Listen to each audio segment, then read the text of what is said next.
अभी ये कमीशन के कुछ लोग केरल में गए थे, तमिलनाडु में गए हैं और अब हम आंध्र प्रदेश में आए हैं।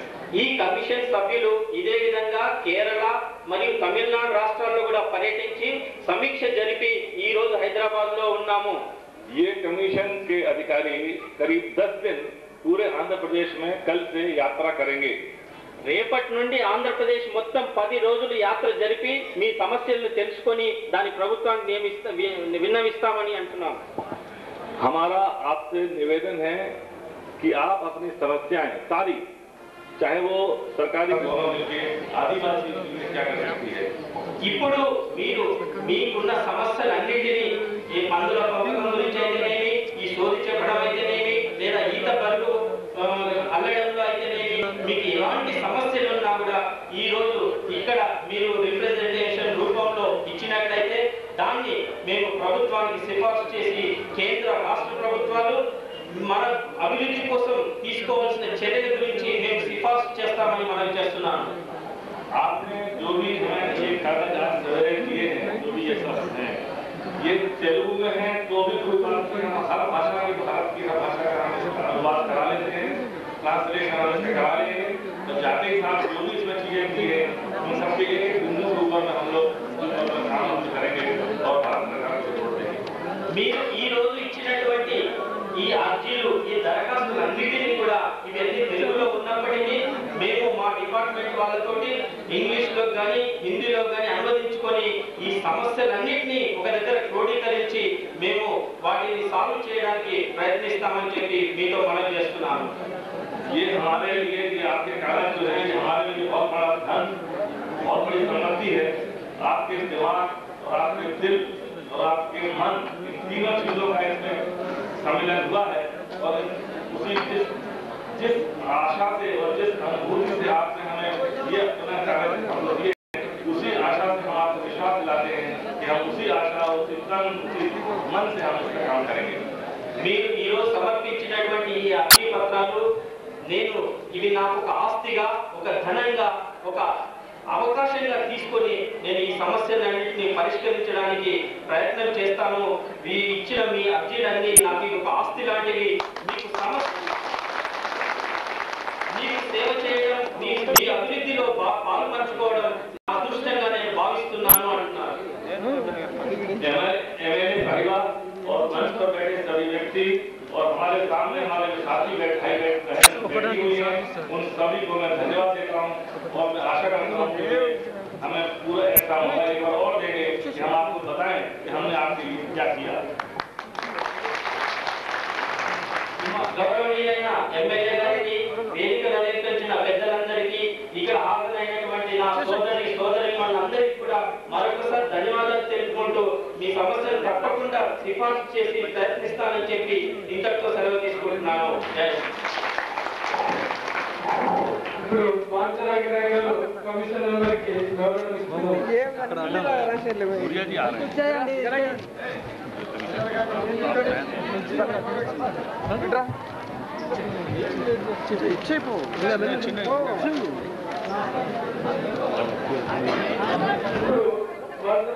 గారు మరి ఎమ్మెల్యే గారు కమిషన్ మెంబర్కి పుస్తకాలు చేస్తారు।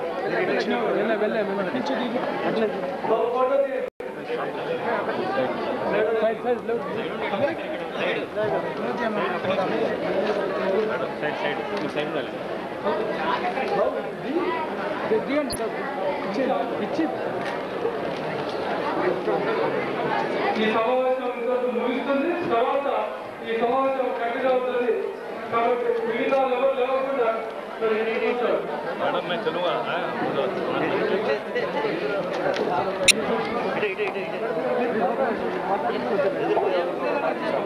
ఇప్పుడు మన మాంకరాయ్య గారు మీ ముందు ఉపన్యసిస్తారు।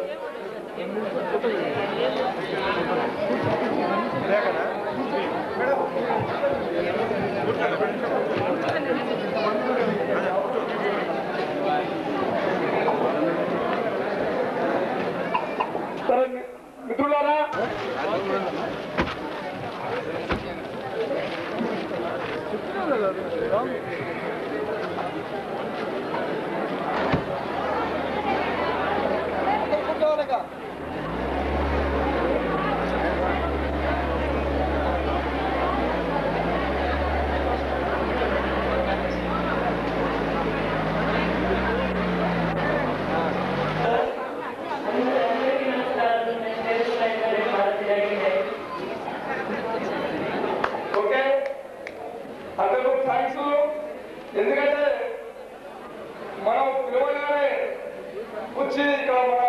ఈ కార్యక్రమంలో పాల్గొన్నందుకు మన ఎమ్మెల్యే గారు రాకపోయినా మన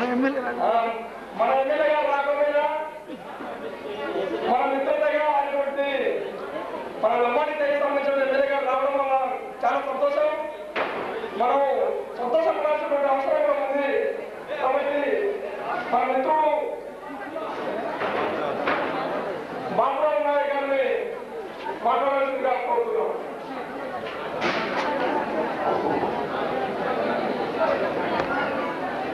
గౌరవనీయులు సమావేశ అధ్యక్షులు ప్రభాకర్ గారు, ఎరుకల రాష్ట్ర అధ్యక్షులు, గవర్నర్ శాసనసభ్యులు, దివంగత నేత మా ప్రియతమ నాయకుడు వారి సభ్యులైనటువంటి దినావత్ భారతీయ వెంకయ్య గారికి, రాష్ట్ర నుంచి కేంద్రంలో ప్రజా డైరెక్టర్ గా ఉన్నటువంటి సోదరులు పెద్దలు వివేక్ గారు, మరి అదేవిధంగా వేదిక మీద ఉన్నటువంటి పెద్దలందరికీ, వేదిక ముందున్నటువంటి సోదరుని సోదరులకు మీ అందరికీ పేరు పేరున నా హృదయపూర్వక నమస్కారాలు. మనం 33 తెలుగు ఉన్నటువంటి ఈ గిరిజన తెగని మనకు మాతృభాషగా ఉంటూ మనం మన పునరుత్తిని చేసుకుంటూ జీవిస్తున్నటువంటి మనం నాగరికతంగా మరి ఆటవీ ప్రాంతాల్లో కానివ్వండి, మరి మారుమూల ప్రాంతాల్లో ప్రత్యేకమైనటువంటి మన నాగరికతలో మనం జీవించినటువంటి మనం 33 తెగలో ఉన్నటువంటి మనల్ని ఈ రాష్ట్ర కేంద్ర ప్రభుత్వాలు మరి భారతీయ రాజ్య నాయకులు కాంగ్రెస్ పార్టీలో ఉన్నారు, వివేక్ గారు బీజేపీ పార్టీలో ఉన్నారు. నేను ఒకటి వివేక్ గారి ముందు చెప్పినటువంటి విషయం ఏంటంటే, కేంద్ర ప్రభుత్వం నుంచి అనేక వేల కోట్ల రూపాయలు మన రాష్ట్ర ప్రభుత్వానికి మనకు బాగుపడటానికి ఇక్కడ డబ్బులు పంపిస్తున్నారు. ఈ రాష్ట్రంలో 10 ఐటీడీలు ఉన్నాయి. ఐటీడీలకు ఉన్నటువంటి ట్రైబులకు మరి అక్కడి నుంచి వచ్చినటువంటి 100,000 కోట్ల రూపాయలు ఖర్చు చేసినటువంటి లెక్కలు చూస్తున్నారు తప్ప, వాస్తవంగా చూస్తే అక్కడ ఉన్నటువంటి గిరిజనుడి గుడిసి హక్కు ఉంది, ఆ గిరిజనుడికి ఉన్నటువంటి గోసి హక్కు ఉంది తప్ప వాటిలో మార్పు రాలేదు. దాన్ని మనల్ని ఆసరగా తీసుకొని కొంతమంది ఉద్యోగస్తులు కాబట్టి దాన్ని తీసుకొని కాలేజ్ లేకపోతే టాటా సుమో అయితే టాటా సుమో, ఇంకా వెరైటీ కార్ ఏదైనా వస్తే ఆ కారుని 10-12 లక్షలు పెట్టి ఖర్చు పెట్టి కొనుక్కుంటారు తప్ప గిరిజన రైతులకు కానివ్వండి, ప్రజానికానికి కానీ చేసేటువంటి పరిస్థితులు వాళ్ళు లేరు. అటువంటి పరిస్థితిని ఏర్పాటు చేసుకొని దీంట్లో కూడా కొంతమంది ఆఫీసర్లు ఏబిసిడీల వర్గీకరణ చేయాలి, దీన్ని డిబేట్ చేసి కాస్తో కూస్తో తెలివిగా అడిగేటువంటి వ్యక్తుల్ని పక్కన పెట్టాలనేటువంటి ఆలోచన మరి కొంతమంది ఆఫీసర్లో ఉంది. దాన్ని పోగొట్టడం కోసం మనం అందరం కూడా 33 తెగలకు చెందినటువంటి వ్యక్తులు మనం అందరం కూడా మారుమూరు తండాల్లో, గూడాల్లో, గ్రామాల్లో నివసిస్తున్నాం.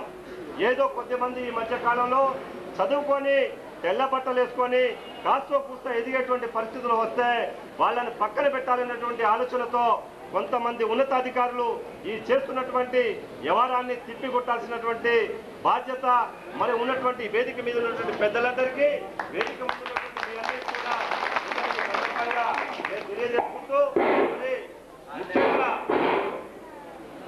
ముఖ్యంగా మనమందరం కూడా ఆలోచించాల్సింది ఒకటి ఉంది. మనం ఈ 33 తెగలకు చెందినటువంటి మనం ఏదైనా సమస్య వచ్చినప్పుడు, ఏదైనా పిలుపు వచ్చినప్పుడు అందరూ సమస్యగా పాల్గొనాలి. మా శాసనసభ ఇప్పుడు ప్రభాకర్ గారు చెప్పారు, మన శాసనసభ్యుడిని పిలిస్తే రాలేదన్నారు.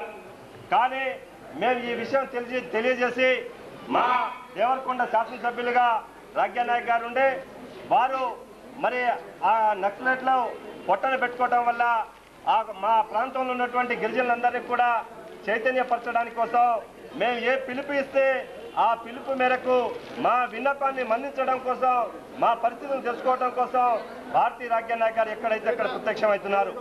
కాబట్టి మనం అందరం కూడా సమిష్టిగా కలిసి మన గిరిజనుల అభ్యున్నతి కోసం మనం ఎంతైనా పనిచేయాల్సింది ఉందని చెప్పేసి బాధ్యత చేయాలి. మన ఈ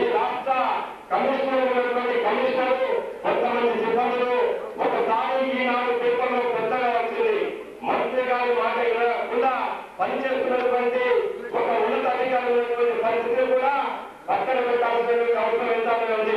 కానీ ఇంతవరకు అతనే కొనసాగుతున్నాడు.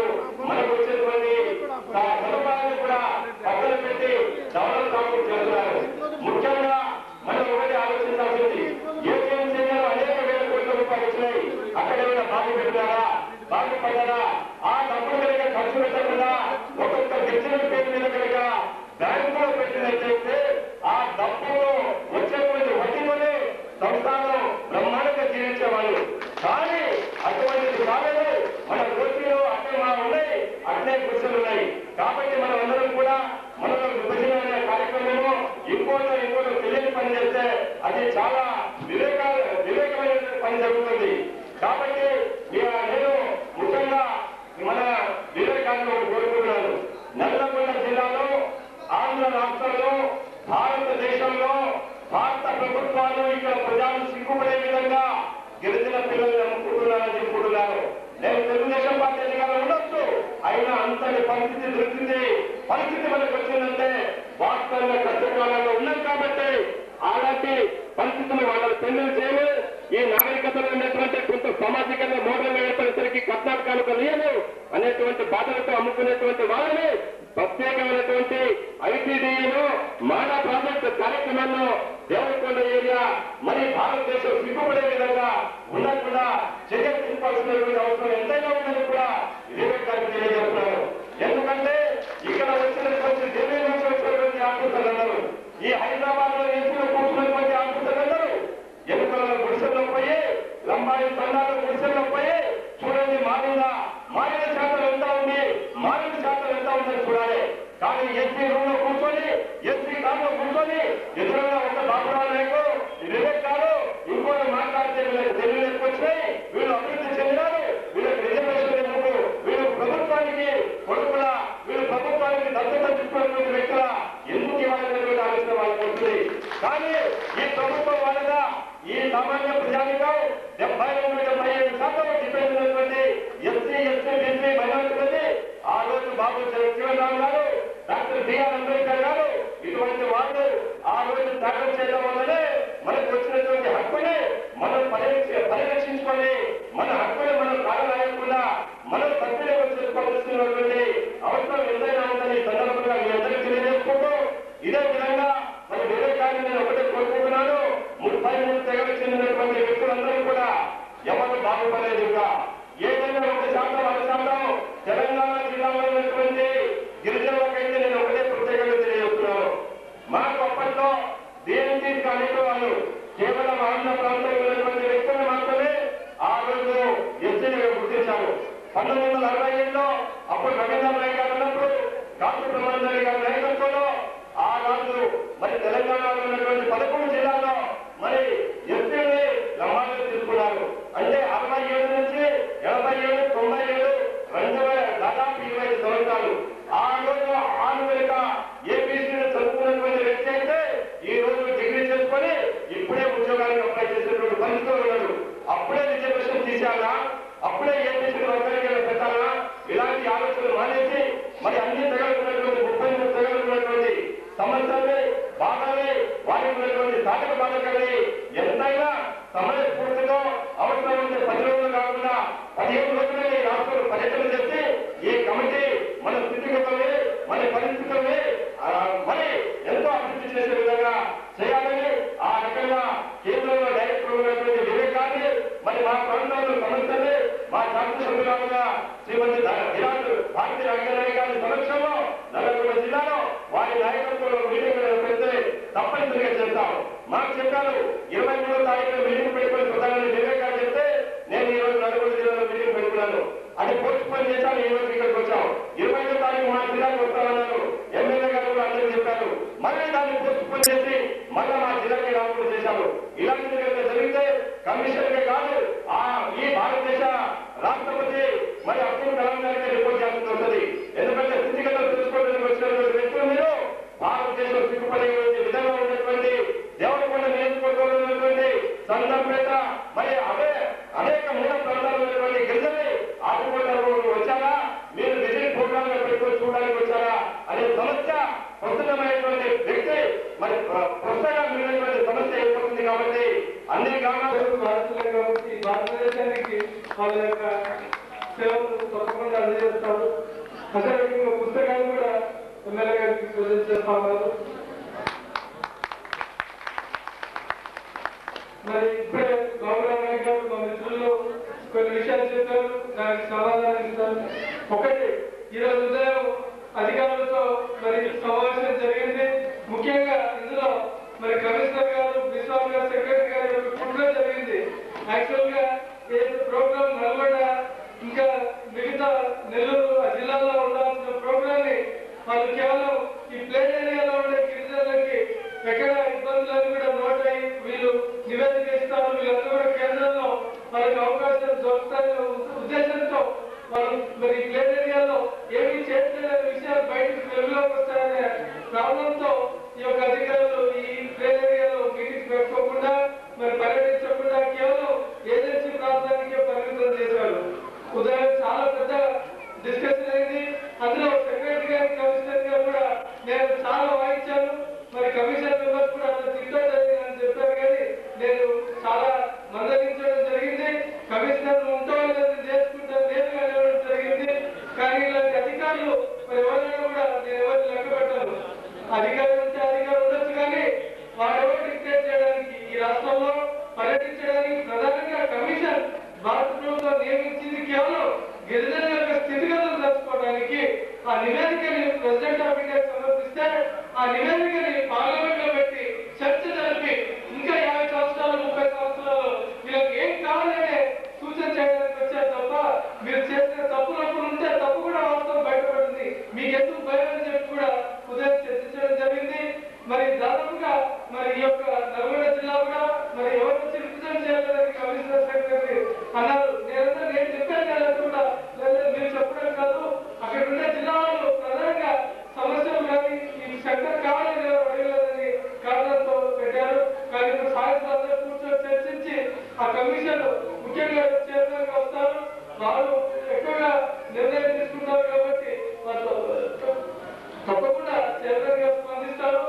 మరి ఈ రోజు చర్చించి మంగళవారం తర్వాత మరి దేవరకొండ 1వ తేదీ చూసుకొని హైదరాబాద్ వచ్చి 2వ తేదీ ఈ యొక్క చీఫ్ సెక్రటరీస్, రాష్ట్రంలో ఉండే సెక్రటరీస్, కలెక్టర్స్, పిఓస్ తో మరి ఈ యొక్క రివ్యూ మీటింగ్ పెట్టారు 2వ తేదీ. కానీ మనకు పండుగ, కానీ అధికారులకు పండుగ అనేది కాదు. ముఖ్యంగా కమిషన్ రావడం ప్రాధాన్యం కాబట్టి ఆ రోజు తప్పకుండా కార్యక్రమం ఆ రోజు ఉంటుంది 2వ తేదీ. దాంతో పాటుగా ఈ రాష్ట్రంలో పరిగణించిన సమస్యలను కూడా వాళ్ళు రివ్యూ చేస్తారు. మీరు పరిగణలో తీసుకొని మరి ఈ సమస్యల్ని వాళ్ళ దృష్టికి తీసుకెళ్ళగలరని మనం చేస్తున్నారు. మరి ఆ డేట్స్ కూడా నేను ఒకసారి చెప్తాను. 24వ తేదీ అంటే రేపు మరి మధ్యాహ్నం వరకు కూడా ఈ రాష్ట్రంలో ఎన్నికల ప్రజలకు అన్యాయం జరుగుతుంది, ఎవరి ద్వారా అన్యాయం జరుగుతుంది, ఈ అన్యాయం చేస్తున్న ప్రజలు ఎవరు, మరి మన ఈ అన్యాయం జరుగుతున్నటువంటి ఈ పరిస్థితుల్లో ఎన్నికలలో ఏం చేయాలి, ఎన్నికలలో ఎలా పోరాటం చేయాలి, ఎన్నికలలో ఈ ప్రకారం ఈ భక్తులు ఇలా చేయడం సంబంధించినటువంటి కార్యక్రమాలను కూడా స్పష్టంగా తెలుసుకోవాల్సినటువంటి అవసరం ఉంది. మరి ఇవాళ ఈ సంఘం ఎరుకుల హక్కుల ఐక్య పోరాట సమితి సంఘం ఇలా రాష్ట్ర వ్యాప్తంగా 5 సంవత్సరాల నుంచి పనిచేస్తూ ఎంతో మంది భక్తులు కూడా తమ జీవితాన్ని కూడా ఈ సంఘానికి కోసం మరి ముందు పెట్టే జీవితాలు పరిస్థితి కాబట్టి మనం కూడా ఏ రాజు మధ్య బతకాలని ఎవరు కూడా ఆలోచించుకునే పరిస్థితి ఉంది. మనం ఇంతకాలంగా ఇన్ని సంవత్సరాలుగా మనం ఓట్ల ప్రజలకు మాత్రం నిలబడ్డాం. ఓట్లు మనం వేసుకున్నాం, మనకు న్యాయం జరగదు. ఎందుకంటే ఈ దేశంలో అత్యంత రాజ్యం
ఇంకొక